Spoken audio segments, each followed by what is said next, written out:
இந்த நாட்களிலே சோர்ந்து போக கூடாது. ಆದುದರಿಂದ ದಿನಮಾನಗಳಲ್ಲಿ ಸೋತು ಹೋಗಬೇಡಿ. விசுவாசம் உள்ளவர்களாய் இருக்க வேண்டும். ನಂಬಿಕೆಯುಳ್ಳವರಾಗಿರಬೇಕು. ரோமர் 8ஆம் அதிகாரம் 28ஆம் வசனம் சொல்கிறது. ರೋಮಾಪುರ 8:28 ಹೇಳ್ತದೆ. அன்றியும் அவருடைய தீர்மானத்தின்படி அழைக்கப்பட்டவர்களுக்கு ಹಾಗಿದ್ರು ಕೂಡ ಆತನ ನಿರ್ಧಾರಕ್ಕೆ ತಕ್ಕಂತೆ ಕರೆಯಲ್ಪಟ್ಟ ಎಲ್ಲರಿಗೂ தேவனிடத்தில் அன்பு கூறுகிறவர்களுக்கு ದೇವರನ್ನ ಪ್ರೀತಿಸುವವರಿಗೆ சகலமும் நன்மைக்கு எதுவாய் நடக்கும். ಎಲ್ಲವೂ ಕೂಡ ಹಿತಕ್ಕಾಗಿ ಆಗ್ತದೆ. இன்னைக்கு என்ன காரியங்கள் நடந்தாலும் கூட அது நம்முடைய நன்மைக்கு, அது நம்முடைய நல்ல காரியங்களுக்கு என்று நாம் எடுத்துக்கொள்ள வேண்டும். ಇವತ್ತು ನಮ್ಮ ಜೀವನದಲ್ಲಿ ಏನೇ ನಡೆದ್ರು ಕೂಡ ಅವೆಲ್ಲವೂ ಕೂಡ ನಮ್ಮ ಹಿತಕ್ಕಾಗಿಯೇ, ನಮ್ಮ ಒಳ್ಳೆಯದಕ್ಕಾಗಿ ಅಂತ ತೆಗೆದುಕೊಳ್ಳಬೇಕು. நாம் அவருடைய கரத்துல இருக்கிறோம். ನಾವು ಆತನ ಕೈಯಲ್ಲಿದ್ದೇವೆ. அவருடைய பிள்ளைகளாய் இருக்கிறோம். ಆತನ ಮಕ್ಕಳಾಗಿದ್ದೇವೆ. சிலுவையிலே ரத்தம் சிந்தி உன்னை என்னை அவர் மீட்டெடுத்திருக்கிறார்.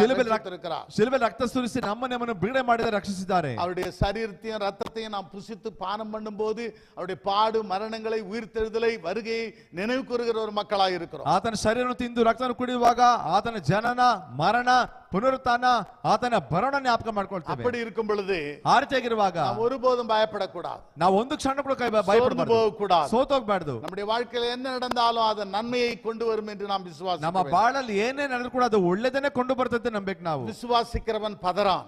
ನಂಬಿಕೆ ಇಡುವನು ಚದರಿ ಹೋಗೋದಿಲ್ಲ. விசுவாசிக்கிறவன் ಸೋಂದು போக மாட்டான். ನಂಬಿಕೆ ಇಡುವನು ಸೋತು ಹೋಗೋದಿಲ್ಲ. விசுவாசிக்கிறவன் பின் திரும்பி பார்க்க மாட்டான். ನಂಬಿಕೆ ಇಟ್ಟಿರುವನು ಸೋತು ಹಿಂದಿರುಗಿ ನೋಡೋದಿಲ್ಲ. அதிகமாக ஜெபிக்க வேண்டும், வேதம் வாசிக்க வேண்டும், கர்த்தருடைய ஐக்கியத்திலே நீங்கள் காணப்பட வேண்டும்.